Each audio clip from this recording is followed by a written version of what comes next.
কৃপণ, রবীন্দ্রনাথ ঠাকুর। আমি ভিক্ষা করে ফিরতেছিলেন গ্রামের পথে পথে। তুমি তখন চলেছিলে তোমার স্বর্ণরথে। অপূর্ব এক স্বপ্ন সম লাগতেছিল চক্ষে মম। কি বিচিত্র শোভা তোমার, কি বিচিত্র সাজ। আমি মনে ভাবতেছিলেন, এ কোন মহারাজ? আজ শুভক্ষণে রাত পোহালে ভেবেছিলেন, তবে আজ আমারে দাঁড়ে দাঁড়ে ফিরতে নাহি হবে। বাহির হতে নাহি হতে কাহার দেখা পেলেন পথে?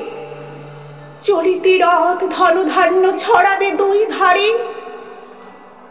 মুঠা মুঠা করিয়ে নেব, নেব ভারী ভারী। দেখি সহসা রথ থেমে গেল আমার কাছে এসে। আমার মুখপানে চেয়ে নামলে তুমি হেসে।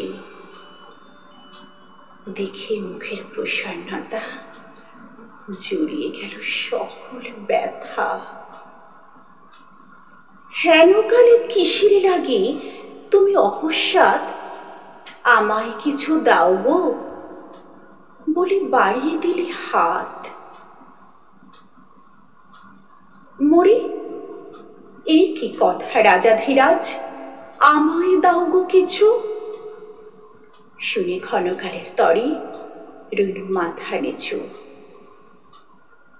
তোমার কি বা অভাব আছে ভিখারি ভিক্ষুকের কাছে? এ কেবল কৌতুকের বশে আমায় প্রবঞ্চনা। ঝুলি হতে দিলেন তুলে একটি ছোট কণা। যবে পাত্রখানে ঘরে এনে উজাড় করে, এ কি ভিক্ষা মাঝে একটি ছোট সোনার কণা দেখি। দিলেন যা রাজ ভিখারিরে স্বর্ণ হয়ে এলো ফিরে। তখন কাঁদে চোখের জলে দুটি নয়ন ভরে। তোমায় কেন দেইনি আমার সকল শূন্য করে?